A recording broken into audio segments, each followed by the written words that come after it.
depensa na taglay ni Mark Magnifico Magsayo. Bagsak na naman. Nagkakati ka po mga laban, A3 Boxing TV. Isa na namang malaking laban ang aabangan ng mga Pinoy boxing fans. Dahil ang WBC Featherweight World Champion na si Mark Magnifico Magsayo ay may paparating na panibagong hamon sa kanyang karera. Bitbit ni Magnifico ang kartadang 28 wins, 18 knockouts, at 2 talo, isang mandirigmang napatunayan na ang tapang laban sa mga world-class contender.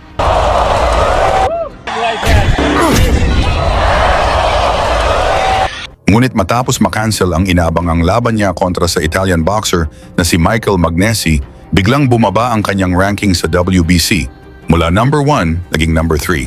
Habang si Magnesi ang umakyat sa number 1, and ang American star na si Raymond Ford ang pumuesto sa number 2. And ngayon, direktang hinahamon ni Raymond Ford si Mark Magsayo para patunayan kung sino ang tunay na nararapat sa susunod na World Championship opportunity. Hindi ito basta-bastang kalaban. Si Ford ay may record na 18 wins, 8 knockouts at 1 talo.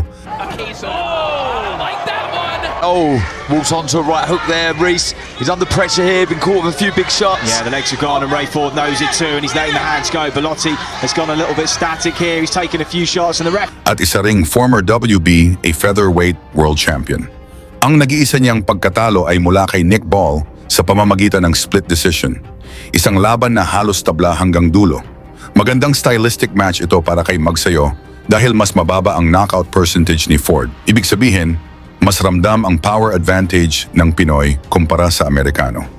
Upang tunay na maunawaan kung gaano kabagsik si Mark Magsayo sa loob ng ring, kailangang balikan ang laban na nagbigay sa kanya ng pangalan sa Amerika. Isang sagupaan kontra sa undefeated Mexican-American prospect na si Yardley Suarez para sa IBF Youth Featherweight title. May dala si Suarez na 12 panalo at 11 rito ay knockout. Itinuturing siyang susunod na world champion.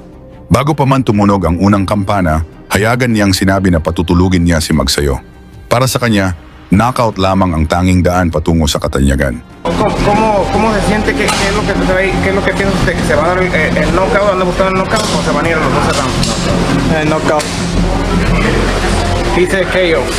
Ngunit sa Carson, California, iba ang isinulat ng gabi. Sa unang round pa lamang, agad ipinakita ni Magsayo ang bilis at bangis ng kanyang kamao. Hindi nakahanap ng tiempo si Suarez. Napaatras siya, nabasag ang depensa, at unti-unting nabura ang kumpiyansa. It's a really malaking test para kay Magsayo, who they say was magnificent in sparring. So good kaagad siya, trying to be aggressive. Needs to calm down with the game plan. Kasi minsan, makikita mo yung aggressiveness because of the nervousness. Good left-right combination, mula kay Magsayo.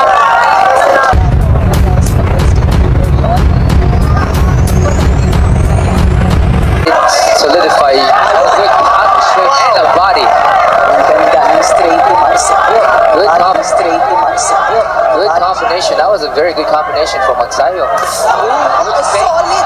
Did you see that body shot? Wow. That's the power, huh? I'm very impressed right now. Very impressed with Magsayo. The way he's feinting, the way he's looking at the opponent. Although we don't know kasi mabagal, there's no starters there. Very good left hook again. Oh, it's solid. Oh, very good.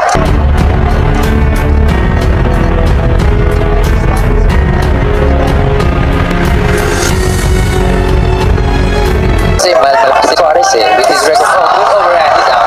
Wow. One left hook. What a machine. Magsayo. His record. Oh, good overhand, he's out. Wow. One left hook. What a machine. Magsayo. Pagsapit ng kalagitnaan ng round, bumagsak si Suarez sa lona. Tumayo man siya, kitang-kita ang panginginig sa kanyang mga paa. That was a good combination. Suarez is down. Unang round pa lang. Wow. I'm very impressed with Magsayo right now. Nakita mo yung power and speed. Tsaka yung... Ito, hataw. Mali si Magsayo.